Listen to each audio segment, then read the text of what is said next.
நீங்கள் பார்த்து கொண்டிருப்பது உங்கள் ஜாஷுவா டிவி. சகல ஜனங்களுக்கும் நற்செய்தி. எல்லாருக்கும் நம் இயேசு சிறந்தவரே, எல்லாருக்கும் நல்லவரே. எல்லாருக்கும் நம் இயேசு சிறந்தவரே, எல்லாருக்கும் நல்லவரே.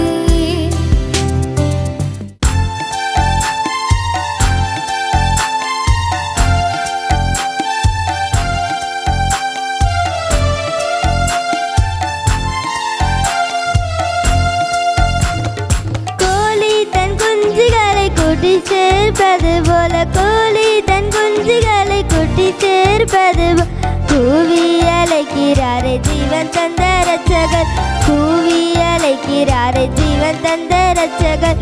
கோழி கோழி தன் குஞ்சுகளை கூட்டி சேர்ப்பது போல கோழி தன் குஞ்சுகளை கூட்டி சேர்ப்பது போல கூவி அழைக்கிறாரே ஜீவன் தந்த ரட்சகர், கூவி அழைக்கிறாரே ஜீவன் தந்த ரட்சகர்.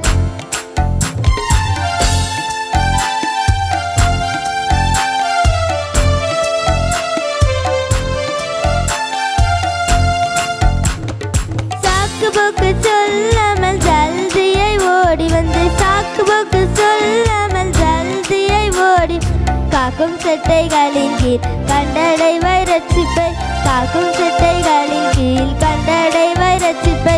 கோழி கோழி தன் குஞ்சுகளை கூட்டி சேர்ப்பது போல கோழி தன் குஞ்சுகளை கூட்டி சேர்ப்பது போல் கூவி அழைக்கிறாரே ஜீவன் தந்த ரட்சகர், கூவி அழைக்கிறாரே ஜீவன் தந்த ரட்சகர்.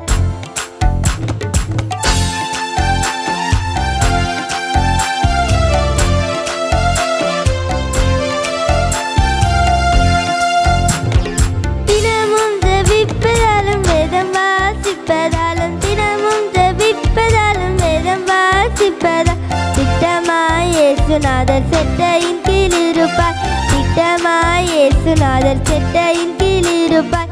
கோழி கோழி தன் குஞ்சுகளை கூட்டி சேர்ப்பது போல கோழி தன் குஞ்சுகளை கூட்டி சேர்ப்பது போல கூவி அழைக்கிறாரே ஜீவன் தந்த ரட்சகர், கூவி அழைக்கிறாரே ஜீவன் தந்த ரட்சகர்.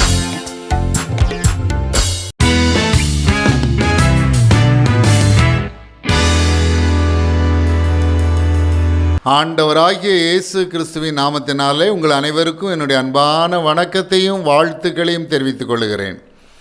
தேவனுடைய பிள்ளைகள் என்ற தலைப்பிலே இன்று இரவு நாம் தியானிக்க இருக்கிறோம்.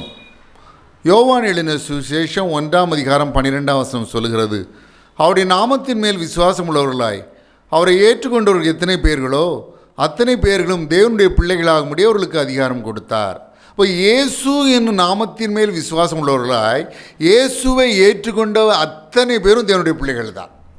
நீங்கள் இயேசுவின் நாமத்தின் மேல் விசுவாசம் உள்ளவர்களாக இருக்கிறீர்களோ, இயேசுவை ஏற்றுக்கொண்டிருக்கிறீர்களோ, அப்பொழுது அப்படி என்றால் நீங்கள் அனைவரும் தேவனுடைய பிள்ளைகள். அப்படி தேவனுடைய பிள்ளைகள் என்று நாம் அந்த அதிகாரத்தை பெறுவதற்கு முதலாவது அவருடைய நாமம் இயேசுவின் நாமத்தின் மேல் விசுவாசம் உள்ளவர்களாக இருக்க வேண்டும், இயேசுவை உள்ளத்திலே ஏற்றுக்கொள்ள வேண்டும். அப்படி என்றால் நாம் தேவனுடைய பிள்ளைகளாய் மாறுகிறோம். அது மட்டுமல்ல, ரோமர் 8:14 சொல்லுகிறது, மேலும் எவர்கள் தேவனுடைய ஆவியினாலே நடத்தப்படுகிறார்களோ அவர்கள் தேவனுடைய புத்திரராய் இருக்கிறார்கள். அப்போ தேவனுடைய பரிசுத்த ஆவியினாலே நாம் நடத்தப்பட்டால் நாம் தேவனுடைய பிள்ளைகள், தேவனுடைய புத்திரர்கள். அப்போ அவருடைய நாமத்தின் மேல் விசுவாசம் உள்ளவரை அவரை ஏற்றுக்கொள்வது ஒரு அனுபவம், பரிசுத்தாவின் அபிஷேகத்தை பெறுவது ஒரு அனுபவம். பரிசுத்தாவின் அபிஷேகத்தை பெறுகின்ற தேவ பிள்ளைகள் ஆவியினாலே நிறைந்திருக்க வேண்டும் என்று எபேசியர் 5:18 வேதம் ஆலோசனையாக சொல்லுகிறது. அப்படி ஆவியிலே நிறைந்திருக்கும் பொழுது நாம் பரிசுத்த ஆவியினாலே நடத்தப்படுவோம். வாழ்க்கையில் என்ன முடிவெடுக்க வேண்டும், எப்படி எடுக்க வேண்டும் என்றெல்லாம் பரிசுத்த ஆவியானவர் நம்மை வழி நடத்துகிறார். அப்படி பரிசுத்த ஆவியினாலே வழிநடத்தப்படுகிற அத்தனை பேரும் தேவனுடைய புத்திரர்கள். அதனால தான் எபேசியர் 4:30 சொல்லுகிறது, அன்றியும் நீங்கள் மீட்கப்படும் நாளுக்கென்று முத்திரையாக பெற்ற தேவனுடைய பரிசுத்த ஆவியை துக்கப்படுத்தாதிருங்கள். பரிசுத்த ஆவியானவர் ஆழ்த்தத்துவம் உள்ளவர், பரிசுத்த ஆவியானவர் உணர்ச்சிகள் உள்ளவர். அவரை நாம் துக்கப்படுத்தி விடக்கூடாது. நம்முடைய செயல்களால், நம்முடைய சிந்தைகளால், நம்முடைய பேச்சினால், நம்முடைய வார்த்தையினால், நம்முடைய நாவினால், நம்முடைய இருதயத்தினால் நம்முடைய பரிசுத்த ஆவியானவரை நாம் துக்கப்படுத்தி விடக்கூடாது. அது மாத்திரமல்ல, எபேசியர் 5:18 சொன்ன வண்ணமாக எப்பொழுதும் நம் பரிசுத்த ஆவியினாலே நிறைந்திருக்க வேண்டும். Be filled with the Holy Spirit என்று வேதம் நமக்கு ஆலோசனையாக தெரிவிக்கிறது. அப்போஸ் ஆதியாகமம் 41:38 சொல்கிறது, யோசேப்பு தேவ ஆவியினாலே நிரப்பப்பட்ட ஒரு மனிதனாக, தேவ ஆவியை பெற்ற ஒரு மனிதனாக இருந்தான் என்று சொல்லி, யோசேப்புடைய வாழ்க்கையில் பரிசுத்த ஆவியானவர் பெற்ற அந்த யோசேப்புடைய வாழ்க்கையில் தேவனோடு ஒரு நெருங்கிய ஜீவியம் ஜீவிக்க பரிசுத்த ஆவியானவர் அவனுக்கு உதவி செய்தார். சிறிய வயதிலேயே கனவுகள் மூலமாக, சொப்பனங்கள் மூலமாக ஆண்டவர் அவனோடு பேசினார். சொப்பனம் மூலமாக ஆண்டவர் அவனுக்கு வாக்குத்தத்தங்களை கொடுத்தார். காரணம், அவன் தேவ ஆவியை பெற்றிருந்தான். அன்பு பிள்ளைகளே, அன்பு வாலிப தம்பி தங்கைகளே, பயனற்ற காரியங்களில் உங்கள் நேரத்தையும் காலத்தையும் செலவிடாதிருங்கள். தேவனுடைய பரிசுத்தாவின் அபிஷேகத்திற்காக ஜெபியுங்கள். தேவனே, உங்களுடைய பரிசுத்த ஆவியினால் என்னை நிரப்பும் என்று கேளுங்கள். தேவன் தம்முடைய ஆவியினால் உங்களை நிரப்புவார். தேவனோடு நெருக்கமான ஒரு வாழ்வு நீங்கள் வாழ தேவன் உங்களுக்கு உதவி செய்வார். அப்படிப்பட்ட வாழ்வை நீங்கள் வாஞ்சியுங்கள். யோசேப்பை போல தேவனோடு நெருக்கமான ஒரு வாழ்க்கை. யோசேப்புக்கு தேவன் சொப்பனம் மூலமாக பேசி அதன் மூலமாக அவனுக்கு வாக்குத்தத்தங்களையும் கொடுத்தார். அது மாத்திரமல்ல, சொப்பனங்களை வியாக்கியானம் பண்ணும் ஞானத்தையும், சொப்பனங்களை விவரிக்கும் ஞானத்தையும், சொப்பனத்திற்கு அர்த்தம் சொல்லும் ஞானத்தையும் தேவன் அவனுக்கு கொடுத்தார். அந்த ஞானத்தை கொடுத்ததினால் அவன் தேவனோடு நெருக்கமாக வாழ்ந்தான் என்பதை நம்ம அறிந்து கொள்ள முடியும். அப்படிப்பட்ட ஒரு வாழ்க்கையை நீங்களும் வாஞ்சியுங்கள். யோசேப்பை போல நான் தேவனோடு நெருக்கமாக வாழ வேண்டும் என்று விரும்புங்கள். அப்படி தேவாவியை பெற்ற யோசேப்பு உலக ஞானத்தினால் நிரப்பப்பட்டவனாய், சொப்பனத்தை அறியக்கூடிய, சொப்பனத்திற்கு அர்த்தம் சொல்லக்கூடிய ஞானத்தினால் நிறையப்பட்டவனாய் மாத்திரமல்ல, அவன் இறுதியிலே எகிப்து தேசம் முழுமைக்கும் அதிகாரியாக உயர்த்தப்பட்டான். அப்படிப்பட்ட வாழ்க்கையானவர் உங்களுக்கும் தருவார். அடுத்தபடியாக தானியேல் 4:8 சொல்கிறது, தானியேலும் பரிசுத்த தேவர்களின் ஆவியை பெற்றிருந்தான் என்று சொல்லி, தேவ ஆவியை பெற்றிருந்தான் தானியேல். அவனுடைய வாழ்க்கையில் தேவ ஆவியை பெற்றிருந்தபடியினாலே அவன் தேவனுக்காக தீர்மானம் எடுத்தான்.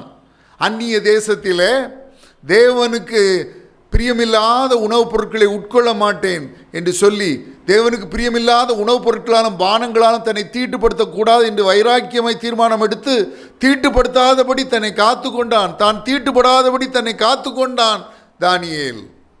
அப்படிப்பட்ட ஒரு வாழ்க்கையை வாழ தெய்வாவியானவர்களுக்கு உதவி செய்வார். பாவம் நிறைந்த உலகத்திலே வாழுகிறோம், அசுத்தம் நிறைந்த உலகத்திலே வாழுகிறோம். எத்தனை பாவங்கள் நம்மை நெருக்கி சுற்றி நிற்கிறது. அவற்றின் மத்தியிலும் நாம் பரிசுத்தமாய் வாழ வேண்டும் என்றால், துர்க்குணமான பொல்லாத மனிதர்கள், பாவத்தை தண்ணீர் போல அருகும் மனிதர்கள், மற்றவர்களின் பாவம் செய்ய தூண்டும் மனிதர்கள், இவர்கள் மத்தியிலே நாம் பரிசுத்தமாய் வாழ வேண்டும் என்றால் நம் தானியேலை போல பரிசுத்தாவினாலே நிரப்பப்பட்டிருக்க வேண்டும். எவர்கள் தேவனுடைய ஆவியினாலே நடத்தப்படுகிறார்களோ அவர்கள் தேவனுடைய புத்திரராயிருக்கிறார்கள். அது மட்டுமல்ல, தானியேலும் ஒரு பெரிய அரசு அதிகாரியாக உயர்த்தப்பட்டான். வாழ்க்கையில் பரிசுத்த ஆவியின் அபிஷேகத்தை பெற்ற தேவ பிள்ளைகளை தேவன் கட்டாயம் உயர்த்துவார். ஆகவே ரட்சிப்பின் அனுபவம் போதும் என்று நின்று விடாதீர்கள். ஆண்டவரே, என்னையும் உடைய ஆவியினாலே அபிஷேகம் என்று ஜெபியுங்கள். கட்டாயம் ஆண்டவர்களை ஆவியினாலே அபிஷேகிப்பார். ஆவினால் அபிஷேகிக்கப்பட்ட தானியேலை உயர்த்தியது போல, ஆவினால் அபிஷேகிக்கப்பட்ட யோசேப்பை உயர்த்தியது போல தேவன் உங்களையும் உயர்த்துவார். பாபிலோன் தேசத்து மாகாணம் முழுமைக்கும் அதிகாரியாக அவன் மாற்றப்பட்டான். பாபிலோன் மாகாணத்து விசாரணைக்கர்த்தனாக அவன் மாற்றப்பட்டான். தானியேல் அவ்வளோ உயர்வான ஒரு அரசு பதவி அவனுக்கு கிடைத்தது. காரணம், அவன் பரிசுத்தாவினால் அபிஷேகம் பண்ணப்பட்டிருந்தான், ஜெப வாழ்க்கையில் ஒழுங்காக இருந்தான், உண்மையுள்ளவனாக இருந்தான். கடைசியாக மத்தேயு எழுதின சுவிசேஷம் 5:9 சொல்கிறது, சமாதானம் பண்ணுகிறவர்கள் பாக்கியவான்கள், அவர்கள் தேவனுடைய புத்திரர் எனப்படுவார்கள். வாழ்க்கையில் நாம் சமாதானம் பண்ணுகிறவர்களாக, சமாதானத்தை கொண்டு வருகிற கருவிகளாக காணப்பட வேண்டும். கலகம் நடைபெறுகிற இடங்களில், சண்டை நடைபெறுகிற இடங்களிலே மற்றவர்களை சமாதானம் பண்ணி மற்றவர்களை ஒப்புரவின் ஆவிக்குள் கொண்டு வரக்கூடிய மக்களாக நாம் வாழ வேண்டும். நாம் சமாதானம் பண்ணுகிறவர்களாக வாழ வேண்டும். நோபல் பிரைஸ் ஃபார் பீஸ் என்று சொல்லி சமாதானத்திற்கு என்று ஒரு நோபல் பரிசை வைத்திருக்கிறார்கள். ஆண்டவர் சமாதானம் பண்ணுகிறவர்களுக்கு ஒரு பெரிய பரிசை கொடுக்கிறார். அவர்கள் தேவனுடைய புத்திரர் என்று சொல்கிறவர்கள் ஒரு பரிசை கொடுக்கிறார். எப்படி நோபல் பிரைஸ் ஃபார் பீஸ் கொடுக்கப்படுகிறதோ அதே போல் தேவன் சமாதானம் பண்ணுகிறாயே என் மகனே, சமாதானம் பண்ணுகிறாயே என் மகளே, நீ தேவனுடைய புத்திரன் எனப்படுவாய் என்று சொல்கிறார். குடும்பங்களுக்குள்ளே சண்டைகள் சச்சரவுகள் ஏற்படும் பொழுது, அண்ணன் தம்பி இடையே சச்சரவு ஏற்படும் பொழுது, அக்கா தங்கை இடையே சச்சரவு ஏற்படும் பொழுது, அலுவலகத்திலே சச்சரவுகள் ஏற்படும் பொழுது, பள்ளியிலே கல்லூரிகளிலே சச்சரவுகள் ஏற்படும் பொழுது நாம் சமாதானம் பண்ணுகிறவர்களாக காணப்பட வேண்டும். அதை ஆண்டவர் விரும்புவார். தேவனுடைய பிள்ளைகள் சில காரியங்களை நாம் தியானித்தோம். முதலாவது அனுபவம், அவருடைய நாமத்தின் மேல் விசுவாசம் உள்ளவர்களாய் அவரை ஏற்றுக்கொண்டவர்கள் எத்தனை பேர்களோ அத்தனை பேரும் தேவனுடைய பிள்ளைகள் தான். ஐயா, அவரை விசுவாசிக்கிறீர்களா? இயேசுவேன் உள்ளத்திலே வாரும், வேறு எதற்கும் நான் இடம் கொடுக்க முடியும், மாத்திரம் வந்தால் போதும் என்று சொல்லி அவருக்கு உங்கள் இதயத்து கதவை திறந்து கொடுங்கள். வெளிப்படுத்தின விசேஷம் 3ஆம் அதிகாரம் 20ஆம் வசனத்திலே, இதோ வாசற்படியிலே நின்று தட்டுகிறேன், ஒருவன் என் சத்தத்தை கேட்டு கதவை திறந்தால் அவனிடத்தில் நான் பிரவேசித்து அவனோட போஜனம் பண்ணுவேன், அவனும் என்னோட போஜனம் பண்ணுவான். நான் அன்பு தம்பி தங்கையே, உன் இதே கதவை இயேசு தட்டி கொண்டிருக்கிறார். கதவை திறந்து அவருக்கு உள்ளே இடம் கொடுப்பாயா? அவர் உள்ளே வருவார், உன்னை தன்னுடைய பிள்ளையாய் மாற்றுவார். 2வது, பரிசுத்தாவின் அபிஷேகத்திற்காய் ஜெபியுங்கள். நீங்கள் தேவ ஆவியின் அபிஷேகத்தை பெற்றுவிட்டால், நீங்கள் தேவனுடைய ஆவியினாலே நடத்தப்பட்டால் நீங்கள் தேவனுடைய புத்திரர்கள்.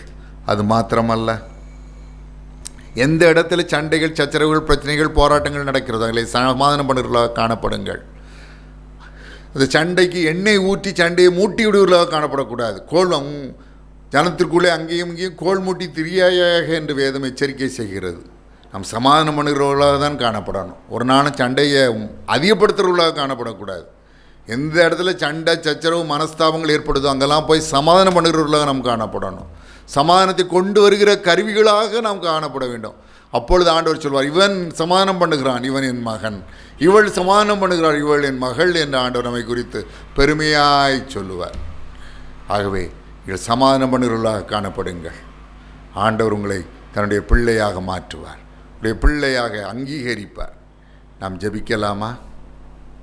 அன்பின் பரம தகப்பனே, சமாதானம் கொண்டு வருகிற கருவிகளாக எங்களை மாற்றும். அப்பா, பரிசுத்தாவின் அபிஷேகத்திற்காக ஜெபிக்கிற முடிய பிள்ளைகளுக்காக நான் விசேஷமாய் ஜெபிக்கிறேன். ஆவியினாலே நிரப்பும் என்று ஜெபிக்கிற முடிய பிள்ளைகளை தூய ஆவியினாலே நிரப்பும், பரிசுத்த ஆவியினாலே நிரப்பும், பரிசுத்த ஆவியின் அபிஷேகத்தை அவர்களுக்கு தாரும். தகப்பனே, வியாதியினால் பலவீனப்பட்ட நிலைமையில், வியாதி உள்ள இடத்தில் தங்கள் கரங்களை வைத்து என்னோடு சேர்ந்து விசுவாசமாய் ஜெபிக்கிற தேவ பிள்ளைகளுக்காக நான் விசேஷமாய் ஜெபிக்கிறேன். இயேசு கிறிஸ்துவின் வல்லமுள்ள நாமத்தினாலே சகல வலிகளும் வியாதிகளும் பலவீனங்களும் நோய்களும் நீங்கும்படி கட்டளை கொடுக்கிறேன்.